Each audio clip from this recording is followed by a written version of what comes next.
तो चलिए आज हम लोग शुरू करने वाले हैं क्वेश्चन नंबर 3। अब देखिए क्वेश्चन नंबर 3 हम लोगों को बोलता क्या है। तो चलिए बोल रहा है एक ठेकेदार क्या बोल रहा है। एक ठेकेदार बच्चों को खेलने के लिए क्या कर रहा है। तो एक पार्क बनाने में दो फिसलन पट्टी लगाना चाहती है। अब बताइए फिसलन पट्टी कैसा होता है। तो ऐसा होता है। चलिए पहले हम बना के दिखा देते हैं, बाद में फिर जो कह रहा है इंस्ट्रक्शन के अनुसार तो वैसा ही हम लोग काम करेंगे। चलिए तो फिसलन पट्टी इसी टाइप से आता है। मान के चलिए ये क्या चीज है, तो ये आपका भूमि है। क्या चीज है, भूमि है। इस तरह से एक सीढ़ी जैसा लगाया हुआ रहता है जिसमें बच्चों क्या करते हैं, चढ़ते हैं। फिर यहाँ पे चढ़ते हैं और इसी तरह से ढलान के रूप में आपका क्या रहता है, फिसलन पट्टी रहता है। बच्चे यहाँ पे चढ़ते हैं, यहाँ से क्या करते हैं, खड़कते हैं। वही चीज करते थे। तो देखिए आपका फिसलन पट्टी किस तरह दिखता है, ऐसा है। ठीक है। चलिए अब यहाँ पे क्वेश्चन क्या कर रहा है उसके अनुसार हम लोग पूरा को समझते हैं। ठीक है। चलिए फिर आगे क्या बोल रहा है कि एक ठेकेदार बच्चों को खेलने के लिए एक पार्क में दो फिसलन पट्टी लगाना चाहती है। कितना, दो फिसलन पट्टी। तो दो फिसलन पट्टी लगाना चाहती है और आगे पढ़ ही लेते हैं।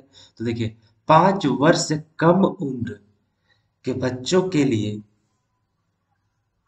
क्या बोल रहा है कि 5 वर्ष से कम उम्र के बच्चों के लिए वह एक ऐसी फिसलन पट्टी लगाना चाहती है जिसका शिखर कितना हो, तो 1.5 मीटर की ऊंचाई पर हो और क्या बोल रहा है, तो भूमि के साथ 30 डिग्री के कोण पर झुका हुआ हो। जबकि इससे अधिक उम्र के बच्चों के लिए क्या है, तो वह 3 मीटर की ऊंचाई पर एक अधिक ढाल की फिसलन पट्टी लगाना चाहती है जो भूमि के साथ कितना डिग्री का कोण बना रहा है, 60 डिग्री का कोण बनाती हो। प्रत्येक स्थिति में क्या बोल रहा है, प्रत्येक स्थिति में फिसलन पट्टी की लंबाई क्या होनी चाहिए वो ज्ञात करने बोल रहा है। अब देखिए क्वेश्चन को मैं समझाता हूँ अच्छी तरीके से, आपको समझ में आ जाएगा। एक ठेकेदार है और वो अपने पार्क में क्या करना चाहता है, तो दो फिसलन पट्टी लगाना चाहता है। फिसलन पट्टी कहने का मतलब वही जो आपको बताया उसमें कि खरकने वाला जो बच्चों के लिए वो बनाया जाता है वो इसी तरह से होता है। समझ में आया कि ये आपका भूमि है, ये आपका क्या चीज है, ये आपका ऊपर ऊंचाई है जैसे सीढ़ी से बनाया रहता है ऊपर चढ़ने के लिए, और ये आपका फिसलन पट्टी है जो खरकता है बच्चा लोग। ठीक है। अब करना क्या है, यहाँ पे आपका एक नहीं फिसलन पट्टी बनाना है, यहाँ पे आपको दो फिसलन पट्टी बनाना है। अब देखिए दो फिसलन पट्टी बनाना है और यहाँ पे क्या बोला गया है, तो देखिए कितने उम्र, यहाँ उम्र के अकॉर्डिंग बनाना है। एक तो बताया था कि 5 वर्ष से कम उम्र के और 5 वर्ष से ज्यादा ज्यादा के बच्चों के लिए। तो देखिए मान के चलिए 5 वर्ष से कम उम्र के लिए का चीज है, 5 वर्ष से कम उम्र वाले बच्चों के लिए, 5 वर्ष से कम उम्र वाले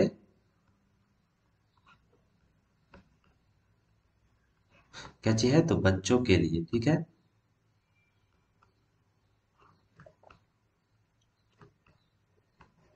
यहाँ तक समझ में आया। और फिर क्या बोल रहा है, एक 5 वर्ष से अधिक के लिए, तो यहाँ फिर लिख देते हैं 5 वर्ष से अधिक उम्र वाले बच्चों के लिए,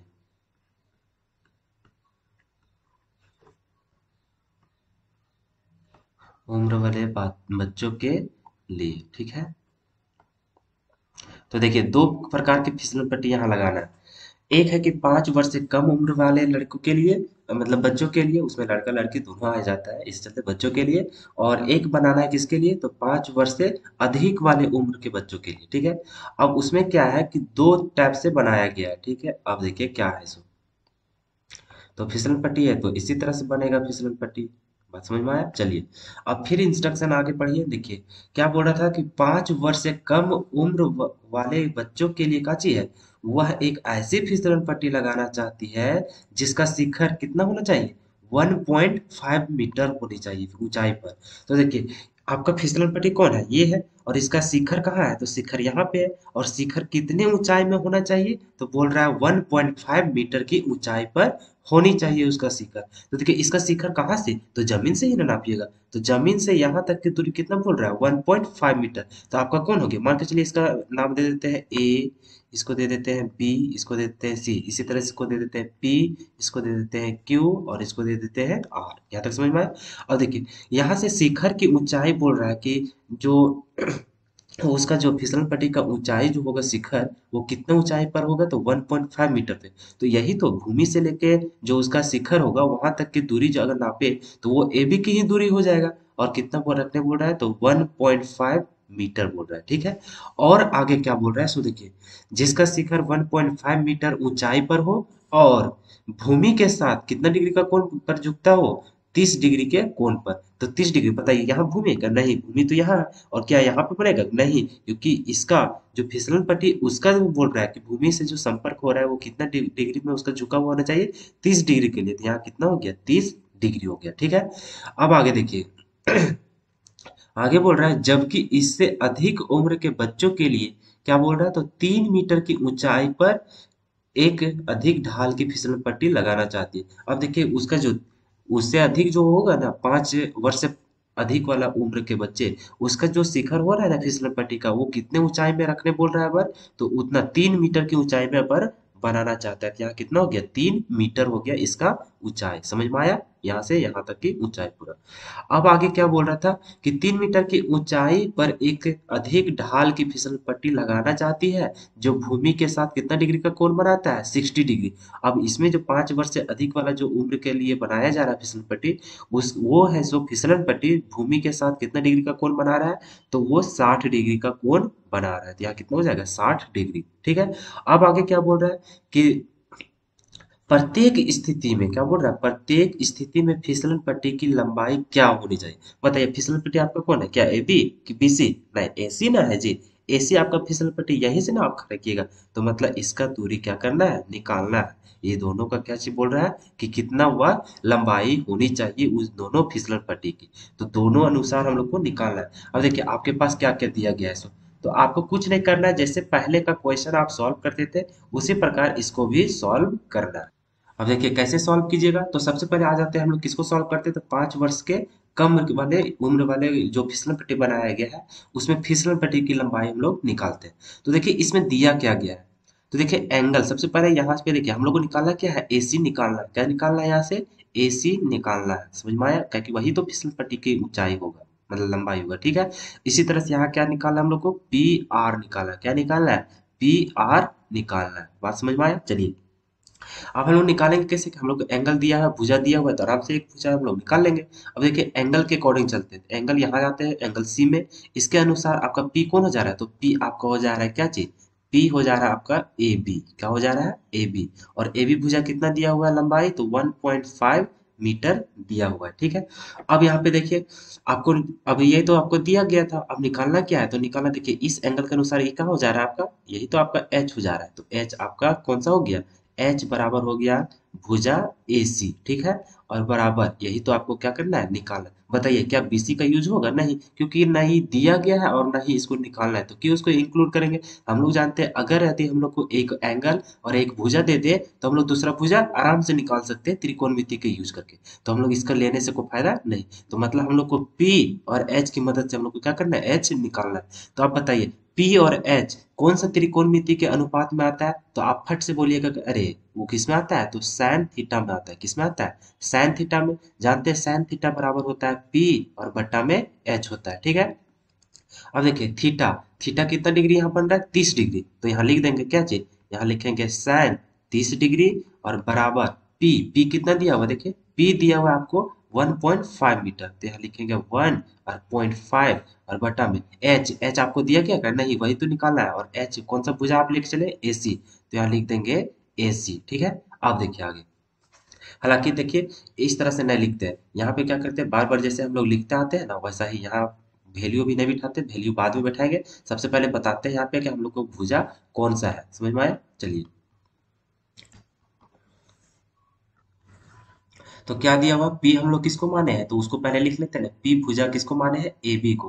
तो यहाँ पे लिख लेते हैं, डायरेक्ट वैल्यू हम लोग बैठाते नहीं, वैसा अच्छा नहीं लगता है। तो चलिए, तो यहाँ साइन थीटा मतलब साइन 30 बराबर किस कौन सा भुजा हो गया, भुजा ए बी और ए सी। अब देखिए साइन 30 डिग्री का आप तो मान जानते हैं कितना होता है, 1/2 होता है, बराबर ए बी का मान दिया हुआ है, हाँ कितना 1.5, 1.5 दिया हुआ था। बटा में एसी, एसी का वैल्यू नहीं दिया गया है तो एसी का ऐसी ही रहने देंगे।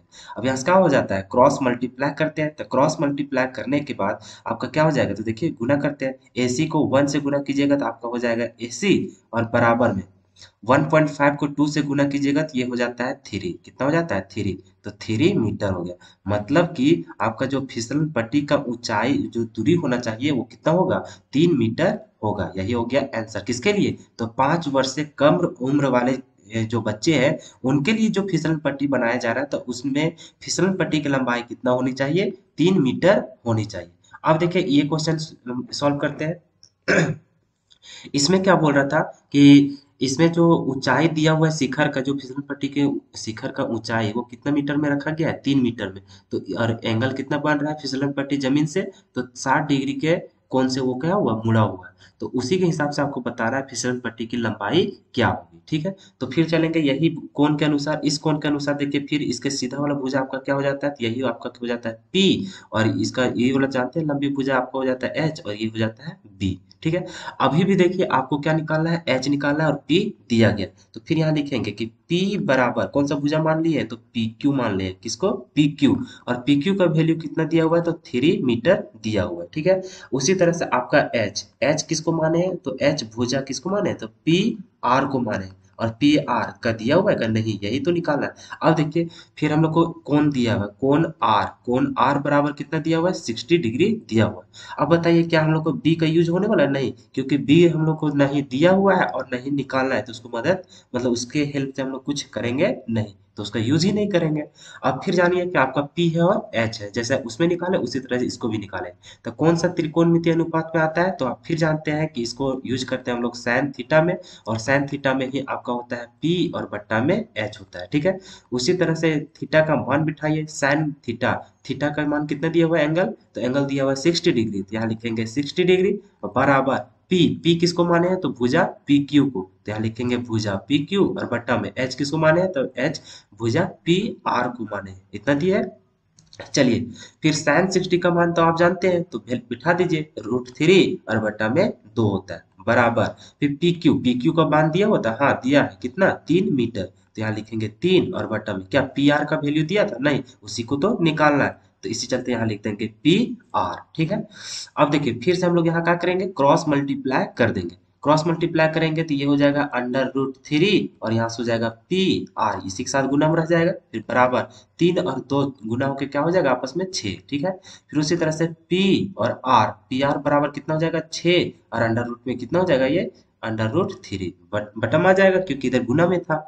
चलिए फिर इसको जब सॉल्व करेंगे तो देखिए हम लोगों का क्या होता है ना, बार बार बोल रहे हैं कि जैसे हम लोग इसमें मैथ में सॉल्व करेंगे, तो मैथ में सॉल्व करने के दौरान अगर यदि हम लोग को रूट नीचे आ जाता है हर में, तो उसको हम लोग क्या करते हैं, हर में हम लोग हटा देते हैं, मतलब रूट वाला कहानी हम लोग नीचे नहीं रहने देते हैं। तो इसको हटाने के लिए हम लोग के पास बस एक ही उपाय है, क्या कर सकते हैं, तो हरों का परिमेयकरण। क्या कर सकते हैं, तो हरों का परिमेयकरण कर देते हैं, हरों का परिमेयकरण।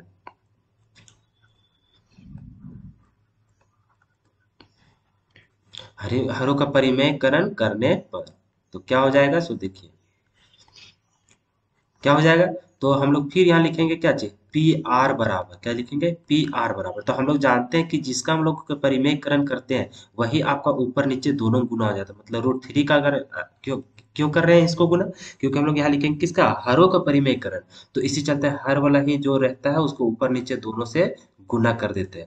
तो जैसे करेंगे तो क्या हो जाएगा, तो देखिए 6 और √3 गुना होके क्या हो जाएगा, तो √3, चलिए पहले 6 इधर लिख देते हैं, 6 और अंडर रूट कितना हो जाता है, 3, इतना हो जाता है। फिर √3 और √3 मिलके कितना हो जाता है, √3 का स्क्वायर।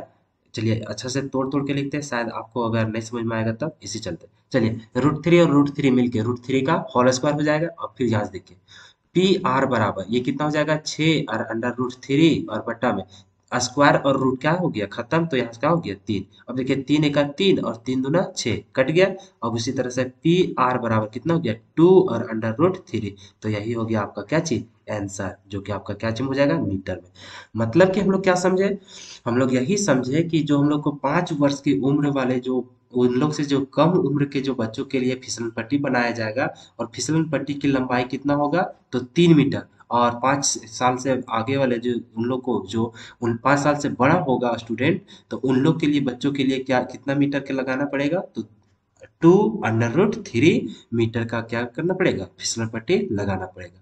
तो इसी तरह से आपका सवाल था जो कि आपका समाप्त हो गया। तो दोस्तों देखिए कितना आसान तरीके से इसको बता दिए, और इतना ही आपको करना है, और आपको बोर्ड एग्जाम में कितना मिलेगा, 6 मार्क्स मिलेगा यदि यह क्वेश्चन आया तो। ठीक है, तो देखिए इस तरह से आपका क्या हो गया, 3rd नंबर क्वेश्चन भी सॉल्व हो गया।